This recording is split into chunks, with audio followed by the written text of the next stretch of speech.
Assalamualaikum warahmatullahi wabarakatuh. Kami di sini akan mempresentasikan tentang angin. Dan anggotanya terdiri atas Andra, Muhammad Altaf, Nabila, Najwa, dan Reva. Definisi: angin adalah massa udara yang bergerak di atas permukaan bumi dari daerah yang tekanan udaranya tinggi bersuhu rendah ke daerah yang tekanan udaranya rendah bersuhu tinggi untuk mengisi ruangannya. Proses terjadinya angin. Angin terjadi karena adanya perbedaan tekanan udara atau perbedaan suhu udara pada suatu daerah atau wilayah. Hal ini berkaitan dengan besarnya energi panas matahari yang diterima oleh permukaan bumi. Pada suatu wilayah, daerah yang menerima energi panas matahari lebih besar akan mempunyai suhu udara yang lebih panas dan tekanan udara yang cenderung lebih rendah, sehingga akan terjadi perbedaan suhu dan tekanan udara antara daerah yang menerima energi panas lebih besar dengan daerah lain yang lebih sedikit menerima energi panas. Akibatnya, akan terjadi aliran udara pada wilayah tersebut. Angin juga dapat disebabkan oleh pergerakan benda sehingga mendorong udara di sekitarnya untuk bergerak ke tempat lain. Sekarang kita masuk ke materi jenis-jenis angin. Yang pertama yaitu 1. Angin tetap. Angin tetap merupakan angin dengan arah berhembus yang tetap sepanjang tahunnya. Angin tetap dibagi menjadi dua macam, yakni angin pasat dan angin antipasat. Angin pasat merupakan angin yang bertiup dari daerah subtropik menuju khatulistiwa. Angin antipasat merupakan angin yang bertiup dari daerah khatulistiwa menuju daerah subtropik. Yang kedua adalah angin muson. Angin muson merupakan angin yang berhembus secara periodik minimal 3 bulan dan antara periode yang satu dengan periode lainnya mempunyai pola yang berlawanan dan berganti arah pada setiap setengah tahunnya. Angin muson dibedakan menjadi dua macam, yaitu satu angin muson barat, yaitu angin yang berhembus dari Asia ke Australia dan membawa curah hujan sehingga di Indonesia terjadi musim penghujan. Angin ini bertiup pada bulan Oktober sampai dengan April. 2. Angin muson timur, yaitu angin yang berhembus dari Australia ke Asia dan tidak membawa curah hujan sehingga di Indonesia terjadi musim kemarau. Angin ini bertiup pada bulan April sampai dengan Oktober. Yang ketiga yaitu angin darat.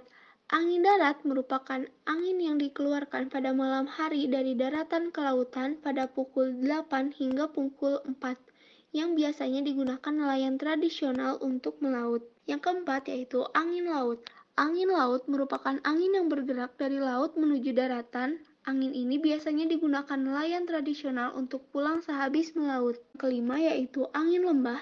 Angin lembah merupakan angin yang berhembus dari lembah menuju puncak gunung yang biasanya terjadi di siang hari. Faktor-faktor terjadinya angin. Gradien barometris. Bilangan yang menunjukkan perbedaan tekanan udara dari dua isobar yang jaraknya 111 km makin besar. Gradien barometris makin cepat tiupnya angin. Letak tempatnya, kecepatan angin di dekat khatulistiwa lebih cepat dari yang jauh dari garis khatulistiwa. Ketinggian tempatnya, semakin tinggi tempat, semakin kencang pula angin yang bertiup. Hal ini disebabkan oleh pengaruh gaya gesekan yang menghambat laju udara di permukaan bumi, gunung, pohon, dan topografi yang tidak rata. Lainnya memberikan gaya gesekan yang besar. Makin tinggi suatu tempat, gaya gesekan ini semakin kecil. Untuk waktunya, di siang hari, angin bergerak lebih cepat daripada di malam hari. Keadaan topografi. Jika angin menerpa pada topografi berupa gunung, ia akan cenderung naik. Berbeda jika ia menerpa pada topografi berupa daratan. Ia cenderung lurus-lurus saja. Daratan dan lautan. Angin yang bergerak di daratan cenderung mengikuti keadaan permukaan daratan. Berbeda jika angin berhembus di atas lautan, maka ia akan mengikuti pengaruh bentuk muka air laut, bahkan pergerakan arus di atas laut, sehingga ia lebih bebas bergerak di atas lautan daripada di daratan. Adanya pepohonan sangat berpengaruh jika pohon tersebut cukup tinggi dan mengganggu laju angin. Masuk ke materi manfaat angin dan fungsi angin untuk menggerakkan perahu layar menembus batas lintas negara, misalnya seperti orang buton. 2. Angin sebagai tenaga listrik pengganti bahan bakar diesel atau batu bara. Di negara Australia, angin digunakan sebagai tenaga listrik pengganti bahan bakar perahu layar menelusuri Nusantara, bahkan untuk diesel atau batu bara. 3. Angin sangat baik guna untuk perjalanan para nelayan pulang atau pulang dan pagi. Fungsi angin yaitu sebagai pencampur lapisan udara antara udara panas dan udara dingin, udara lembab dan udara kering CO2 yang rendah. Dengan siklus fungsi tersebut, maka siklus hidrologi dapat berlangsung dan keracunan CO2 pada pusat kota serta kawasan industri dapat dihindari. Masuk ke materi terakhir nih Besti, yaitu penyebab, akibat, dan upaya pencegahan. 1. Penyebab yang sering mengakibatkan kerusakan bangunan akibat angin. Dimensi kekecilan, akibat petir, mutu beton tidak memenuhi syarat, pembesian tidak benar, metode pelaksanaan tidak benar, kesalahan pelaksanaan. 2. Akibat yang timbul pada bangunan. 1. Bangunan terangkat. 2. Bangunan bergeser dari pondasinya. 3. Robohnya bangunan. 4. Atapnya terangkat. 5. Bangunan rusak. 3. Upaya pencegahan tekanan dan hisapan adalah dengan cara 1. Penerapan prinsip tanggul atau perisai.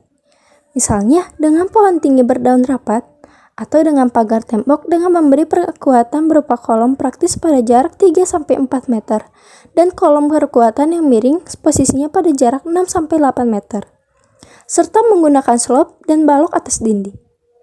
2. Bangunan berada pada permukaan tanah yang lebih rendah sehingga angin yang bergerak tertahan oleh permukaan tanah yang tinggi. 3. Menanam pohon pada jarak yang cukup minimal 6 meter dari bangunan. 4. Ketinggian bangunan dan penggunaan atap yang tidak curam. 5.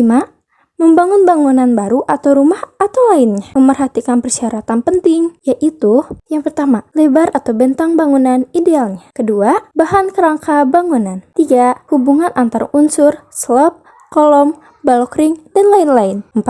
Hubungan kuda-kuda dengan ring balok. 5. Bahan kuda-kuda dengan menggunakan baja atau kayu. Yang terakhir, terjadi momen pada hubungan kuda-kuda dan ring balok. Sekian dari kelompok 4. Terima kasih. Maaf bila ada kesalahan. Wassalamualaikum warahmatullahi wabarakatuh.